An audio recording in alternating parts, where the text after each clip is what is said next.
Hello friends, இன்றைக்கி evening ஸ்நாக்ஸுக்கு chicken chilli தான் ரெடி பண்ண போகிறோம். அதுக்கு இஞ்சி பூண்டு பேஸ்ட் 2 ஸ்பூன் போட்டுக்கலாம், மிளகாய்த்தூள் 2 ஸ்பூன் போட்டுக்கலாம், சீரகத்தூள் தேவையான அளவு, மிளகுத்தூள் கொஞ்சம், உப்பு தேவையான அளவு போட்டுக்கலாம். ஏன்னா நான் ரெடிமேட் இஞ்சி பூண்டு பேஸ்ட் எடுத்ததுனால உப்பு கொஞ்சம் கம்மியாக போட்டுக்கலாம். எலுமிச்சம்பழ சாறு கொஞ்சம் ஊற்றிட்டு எண்ணெய் கொஞ்சம் ஊற்றி நல்லா பெசரி விட்டுக்கலாம். 1/2 கிலோ சிக்கன் கழுவி வச்சுருக்கேன், அதையும் உள்ளே சேர்த்து நல்லா பெசரி விட்டுக்கலாம். தேவையான அளவு இல்லை 1 அல்லது 1.5 டேபிள் ஸ்பூன் கார்ன்ஃப்ளவர் பவுடர் போட்டு நல்லா மிக்ஸ் பண்ணி 1 மணி நேரம் ஊறட்டும்னு மூடி வச்சுட்டேன். வாணலியில் கொஞ்சம் எண்ணெய் ஊற்றி எண்ணெய் காஞ்சதும் சிக்கனை மீடியம் ஃப்ளேமில் பொரித்து எடுத்துக்கணும். நான் மயோனைஸ் ப்ரிப்பேர் பண்ண போகிறேன்.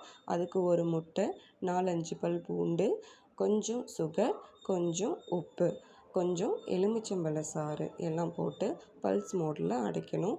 கொஞ்சம் எண்ணெய் ஊற்றி பல்ஸ் மோடில் இந்த அளவுக்கு கெட்டியாக வரலும் அரைச்சி எடுத்துக்கணும். கொஞ்சம் வெங்காயத்தில் லெமன் கொஞ்சம், உப்பு கொஞ்சம், மிளகாத்தூள் கொஞ்சம் போட்டு பெசரி எடுத்துக்கணும்.